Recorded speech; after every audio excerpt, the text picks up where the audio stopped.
Good morning, students. This is Sir Saroj. Before I start any topic today, let us visualize today's thought. Take risks in your life. Two situations can emerge out of it. You can win, you can lose. If you win, you can lead the nation. If you lose, you can guide the people, said Swami Vivekananda. Dear children, as you are going to learn physics as a separate entity, in the sense a separate subject. So first you understand what is physics.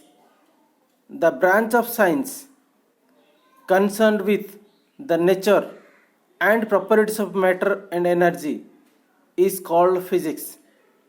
The subject matter of physics includes mechanics, heat, light, sound, electricity, magnetism, etc.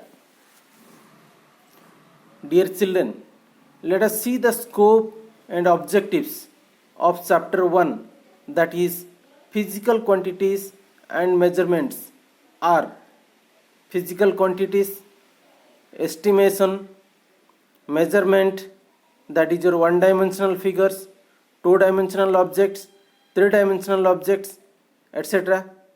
Units and systems of units, area, volume, density and speed. First let us understand what is physical quantity, and the definition of physical quantity goes like this. A physical quantity is a property of a material that can be quantified by measurement. That means if you ask a question like this, how much, how long, these questions going to give the idea of your physical quantity. The physical quantity basically divided into two types. One is fundamental physical quantity and the other one is derived physical quantity. The physical quantity that does not depend upon any other physical quantities are called fundamental physical quantities. That means if the physical quantity is independent of any other physical quantity, then you can call it is a fundamental physical quantity. The example are length, mass, time, temperature, etc. The second type of physical quantity is derived physical quantity. As the name indicates, derived, obtained. So definitely this is obtained or derived from other physical quantities. The definition I can say, the physical quantity that depends on other physical quantities are known as derived physical quantities. For example, volume is derived from length, breadth and height of an object. So volume comes under the category of derived physical quantities. Similarly, density derived from mass and volume. So density also coming in the category of derived physical quantities. Similarly, if you want to calculate speed, speed is nothing but the distance covered upon the time taken. So this is again derived from distance and time. So speed is also a derived physical quantity. Now let us distinguish between fundamental physical quantities and derived physical quantities. As I said you, the physical quantity which is independent of any other physical quantity is called fundamental physical quantities. Whereas the physical quantity which is derived from other sources, means other fundamental physical quantities, are known as derived physical quantities. The example of fundamental physical quantities are length, mass, time, temperature, etc. Whereas the example of derived physical quantities are density, volume, speed, etc.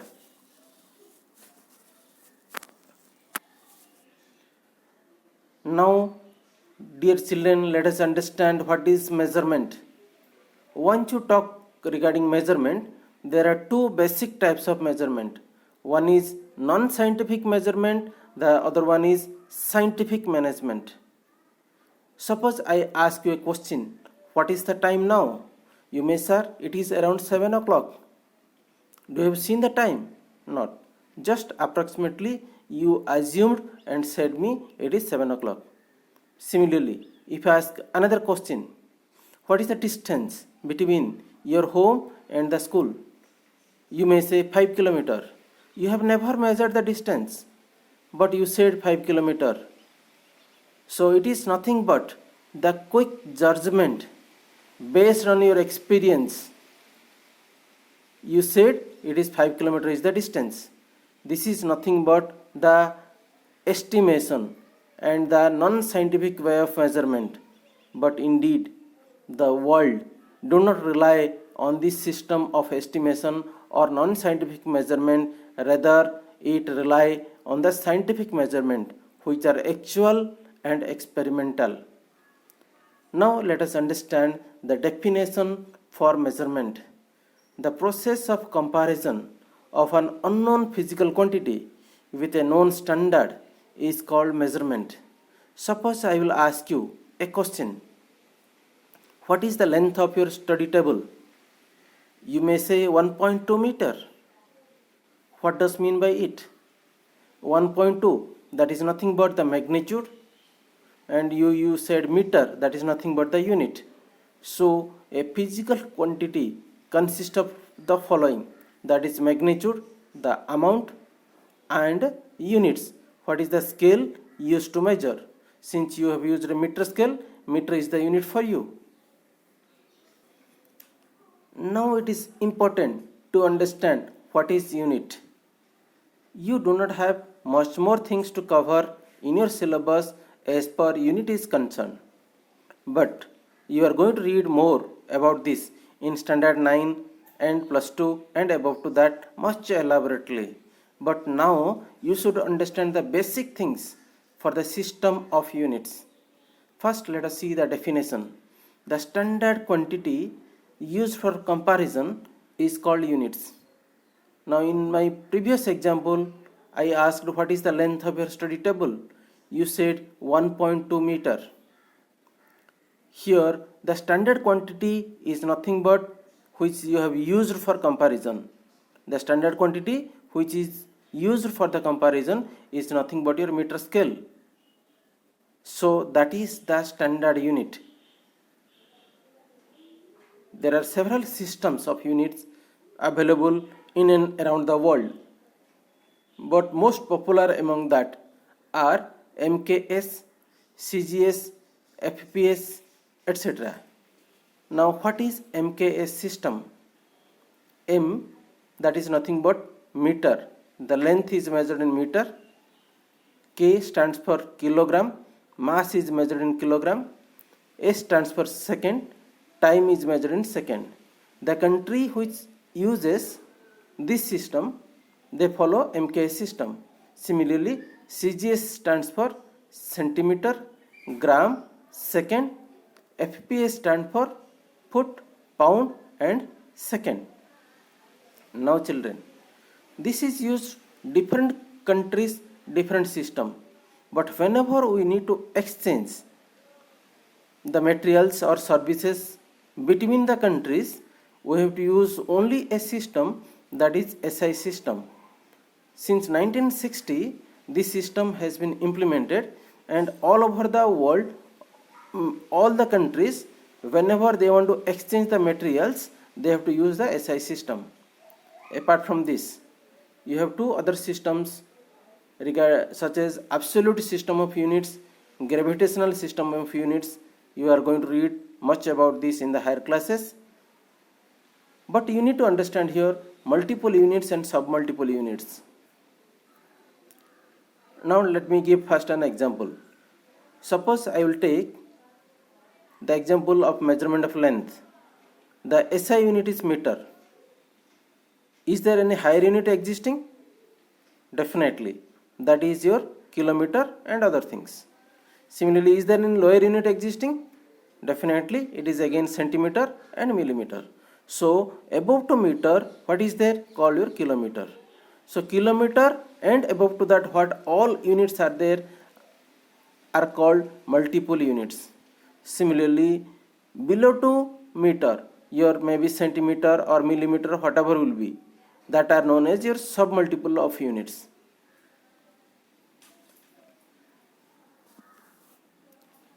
Now you have a tabular presentation for system of units. First, I am going to discuss regarding one dimensional measurement, that is either length or breadth or height. So you have to say only unit, not unit square or unit cube. So length is measured in SI unit as meter, in CGS as centimeter, multiple units kilometer, and some multiple units millimeter. Even centimeter you can say, there is nothing wrong to that.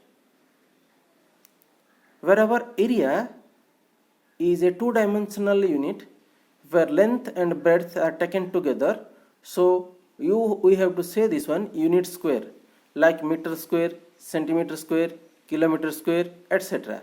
But SI system is meter square. Similarly, volume is measured by taking length, breadth and height into considerations. So this is unit cube. So volume is measured as meter cube, centimeter cube, kilometer cube, millimeter cube, all these things. But SI unit again here is a meter cube. Similarly, density is a derived unit. In SI system kg per meter cube and in CJ system gram per centimeter cube. Speed is again a derived physical quantity. In SI system meter per second and in CGS it is centimeter per second. Similarly, force is measured in Newton and in SI system, in CGS system it is dyne. Now let us understand what is area. The surface covered by an object is called its area. Definitely it is a two-dimensional figure or object. The quantity that express the extent of two-dimensional figure or shape or planar lamella in the plane is called area. It is a derived physical quantity because it is derived by multiplying length with its breadth. So its SI unit will be meter square. Now let us see some regular shapes. Suppose rectangle. It is having a length and breadth. Area can be calculated by multiplying length with breadth. Suppose it is a square. It has length because all four sides are equal. So area is nothing but length into length. Suppose it is a circle. The area can be calculated by using the formula pi r square, where r is the radius of the circle and pi is a constant whose value is 22 upon 7. Suppose it is a triangle, and if you know the height, you can apply the formula area is equal to half into base into height.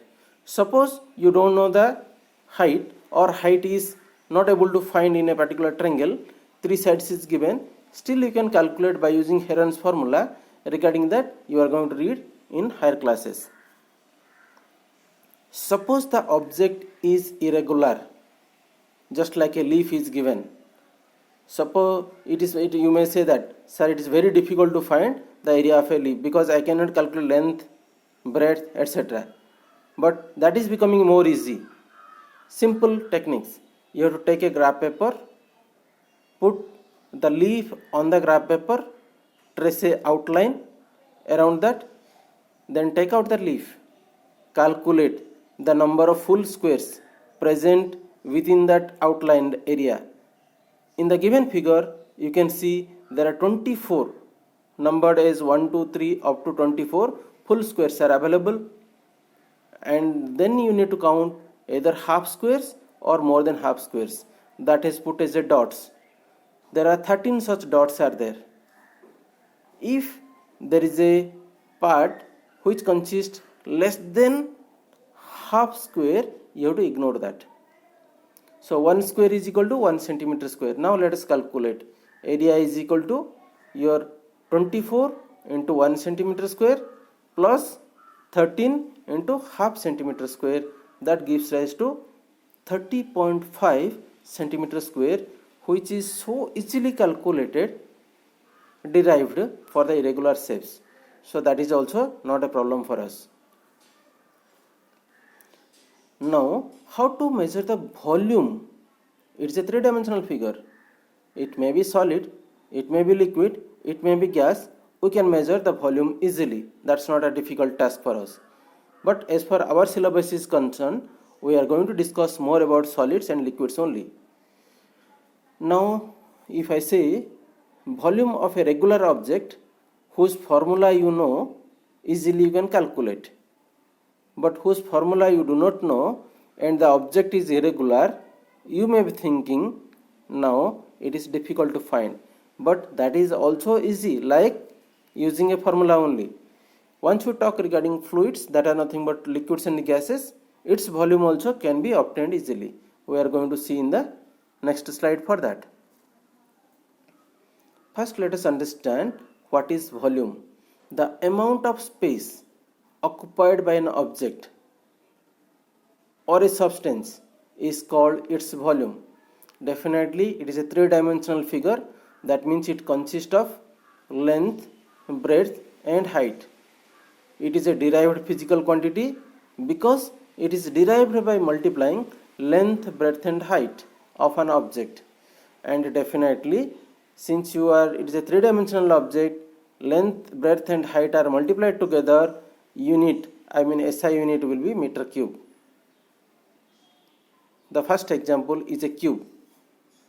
So cube, the formula for calculating volume is length into length into length. And if 4 meter is the one of the length, so volume is equal to 4 meter whole cube is equal to 64 meter cube. Instead of cube, suppose cuboid is given and its volume can be obtained by multiplying length into breadth into height.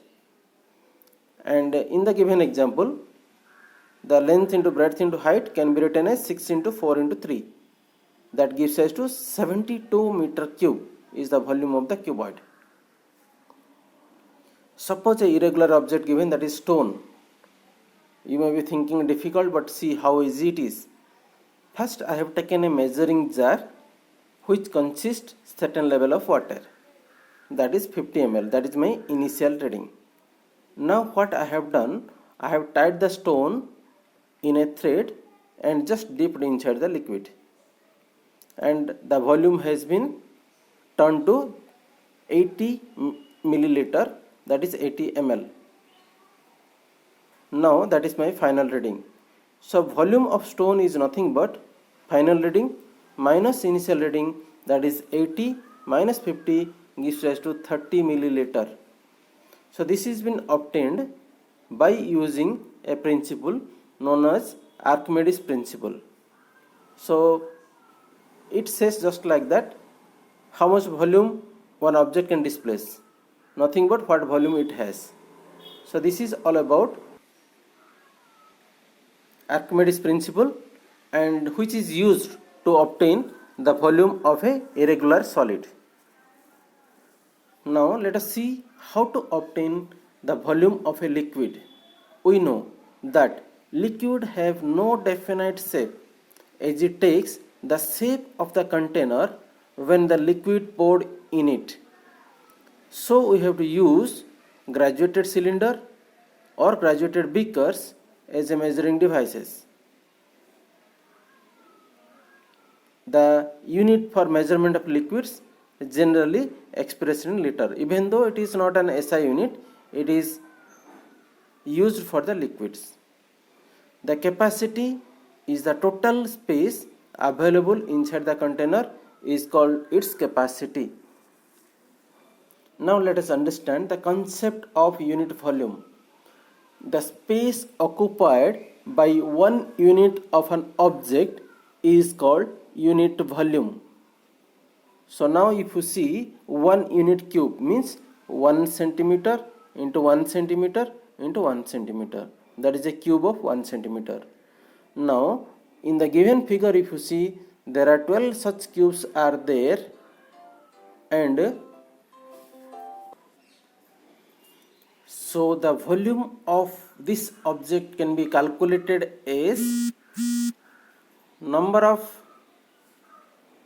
units, that is your n, into a cube. A is nothing but your 1 cm cube into 12, that gives rise to 12 centimeter cube.